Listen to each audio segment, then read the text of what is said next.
We're at B-Bay Running, the store that gives you a lot of equipment, a lot of information about races, and we're talking to David Penrose. David, what's going on here at the store? How long have you been here?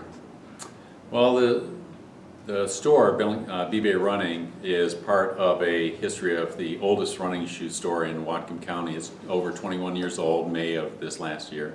It started out as Worldwide Running in a garage by Jim Clevenger and his wife Holly. And eventually they decided to go brick and mortar. They moved into a shop just down the road, Diana's Italiano Cafe. And they changed the name to, and they got the brilliant idea of moving everything online as well. And they got runningshoes.com, did brilliantly with sales. Someone made them probably a really nice offer on that domain names a few years later. They changed the name once again once they were out of runningshoes.com and changed it to Clicks Running and Walking. I acquired the business 14 months ago and decided to rebrand it to B-Bay Running to connect a little bit more with just our environment, our localizing it. And I'm a big advocate of buy local, think local, and be local. And B-Bay just resonated with me a lot more. Short for Bellingham Bay Running Company. How about your running career? Tell us about your running. Did you get running in elementary school, high school, college? Been running most of my life. Formally it came in middle school. A little bit more was into track and cross country in high school, and ran throughout my life. In the Navy, I was a runner as well.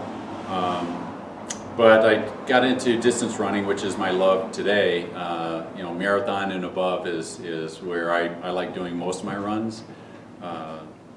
And I think that's what attracted me to the Bellingham Bay Marathon, which I eventually became event director for a number of years.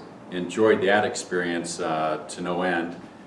When I stepped down to that, I had this void because I really loved connecting with the people, the entire range of individuals, from the elite athletes all the way down to those that were doing their first run, whether that was their first half marathon or moving up to the first marathon or a 5K. Love the families that were involved, love the elderly that were involved, love the entire range of connection, and I love getting to know these people as well.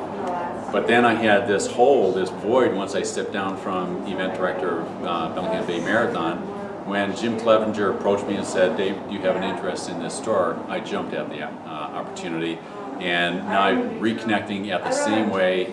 And what I look at, what I'm doing now is providing healthy lifestyle solutions. If I can provide a solution to anyone that comes in the store that's looking to maintain or improve on their healthy lifestyle, and they're walking out with a better shoe or a treatment product, or a shirt that's just going to keep the sweat off their back a little bit better, whatever's going to help promote their healthy lifestyle, that's what I'm looking to do. And I enjoy talking to people on what they're going to do that day, the next week, and that year. So I love the connection I've got.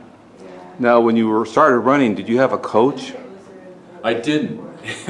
And I remember, I did in high school, Okay. Middle school and high school, but after that, I never got a coach, and I definitely paid the price for that as well. My first marathon was a Marine Corps marathon, and it was all self-taught. There wasn't a lot online back then, so I just grabbed what I could, and it was extremely painful after I got through that marathon, and some of the training was as well.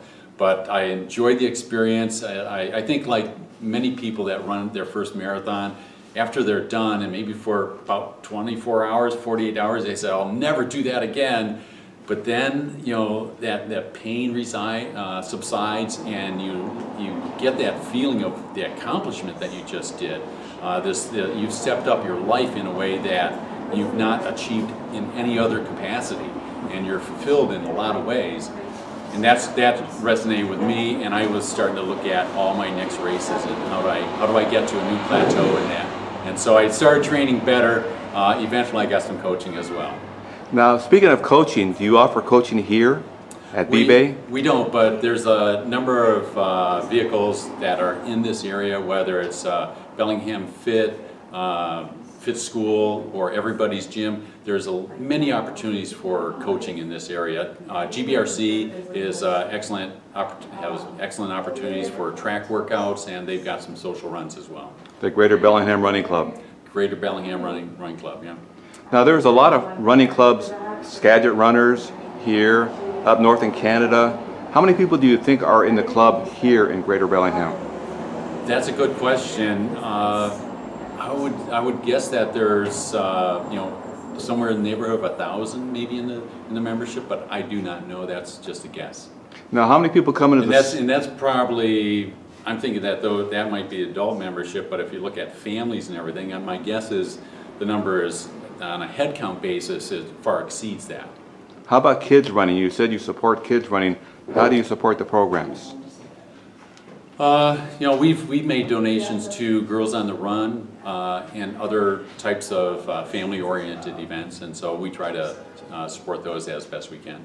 Do you see the running clubs and people? Is there a lot of people involved, or is it starting to go down a little bit? Oh no, there's you can definitely tell that there's more and more people involved. There's individual groups that are forming, whether that's something like Renegade Runners or Bellingham Trail Running Club. You're seeing a vast expanse of number of events in the Bellingham, Whatcom, and Skagit County areas as well. The number of events is far up there. Just about every weekend there's some type of run event that you can find. Now how about your business here? You sponsor races also, like the Thursday pub run. Tell us about that. Well, our Thursday pub run is a lot having to do with social, but it's also promotion of healthy lifestyle. We've got, Bellingham is a growing brewery melting pot here. We've got, I believe, 11 or 12 breweries. There's going to be a 13th one very soon, and it just seems to me that I connect up with that part of it. I know that when I was doing a lot of runs, my friends and I would go have a beer afterwards, and it just like, well, let's provide that. Let's just do that every Thursday. And so we've got a lot of different routes that we go on, so we mix it up that way. We go to different pubs. Sometimes we go to 2 pubs in one run. We've even gone to 3 pubs in one run. At some point, I see us doing like a mini Olympics where it may not be pints, but you may be samplers or something where you're having a little taste of that at several different pubs in one run. A group of friends of mine and I, when we're in Bend, Oregon, they've got a tap trail down there similar to what Bellingham has. We decided to do the tap trail on a run. We ended up that Saturday running close to a half marathon in distance, and gosh, I think we visited, and my guess is it's somewhere upwards of 12 to 15 pubs in that one day. And the distances weren't always trivial. There are some big distances in Bend between their breweries and their pubs. So that resonated with me, and I'd like to do something similar to that right here. And what time is the pub run on Thursday here at the store? That's at 6 p.m. every 6 p.m.? Thursday. Yeah. How many people do you expect, do you usually get? It depends on the weather. We definitely have some fair weather runners here, and it depends on the pub that we're going to as well. The length of the run, whether there's any elevation. Most of the runs are very tame as far as elevation, because the only one that we have some elevation in is when we go to the Arboretum. Otherwise, we go to the waterfront, we go along the creek. We've got a really nice mix of urban and trail runs for the most part. But we have anywhere between 5 to 20 people, depends on what the weather's like.